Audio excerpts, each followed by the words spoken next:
এই ঘোষণার কয়েক বছরের মাথায় ষোড়শ লুইর রাজত্বকালে বাস্তি দুর্গের পতনের মধ্য দিয়ে ফরাসি বিপ্লব সংগঠিত হয়। রাজা ষোড়শ লুই ও রানী মেরি আতইকে গিলোটিনে চড়িয়ে মৃত্যুদণ্ড কার্যকর করা হয়। ওই দেশের বীর জনতার বিপ্লবের মধ্য দিয়ে সেখানে রাজতন্ত্রের অবসান হয়, মানুষ মুক্তির স্বাদ গ্রহণ করে। ফ্রাঙ্কো ও মার্কোসের মতো অনেক স্বৈর শাসকের করুণ পরিণতির কথা ইতিহাসে লিপিবদ্ধ আছে। গভীর পরিতাপের বিষয়, একবিংশ শতাব্দীর দ্বিতীয় দশক থেকে আমাদের প্রিয় মাতৃভূমি বাংলাদেশে ফ্যাসিবাদী উত্থান ঘটে। নিষ্ঠুর ও নিকৃষ্ট ফ্যাসিবাদী শাসক শেখ হাসিনা প্রায় 16 বছর যাবৎ দুর্দান্ত প্রতাপে তার স্বৈর শাসন অব্যাহত রাখে। ফলে জনগণের জীবনে নেমে আসে এক দুর্বিষহ অমানিসার ঘোর অন্ধকার।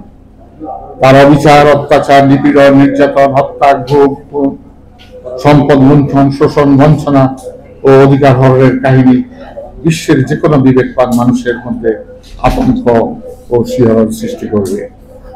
অবশেষে গত জুলাই আগস্ট মাসে ছাত্র জনতার বিদ্রোহ বিপ্লবের মধ্য দিয়ে ফ্যাসিবাদী হাসিনা সরকারের পতন ঘটে।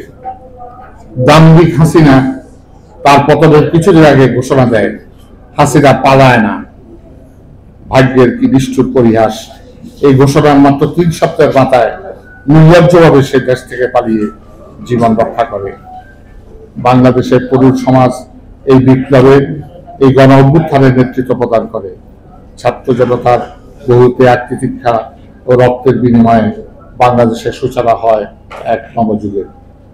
বীরের এই রক্তস্রোত, মাতার এই অশ্রুধারা যায়নি বৃথা, যাবে না বৃথা।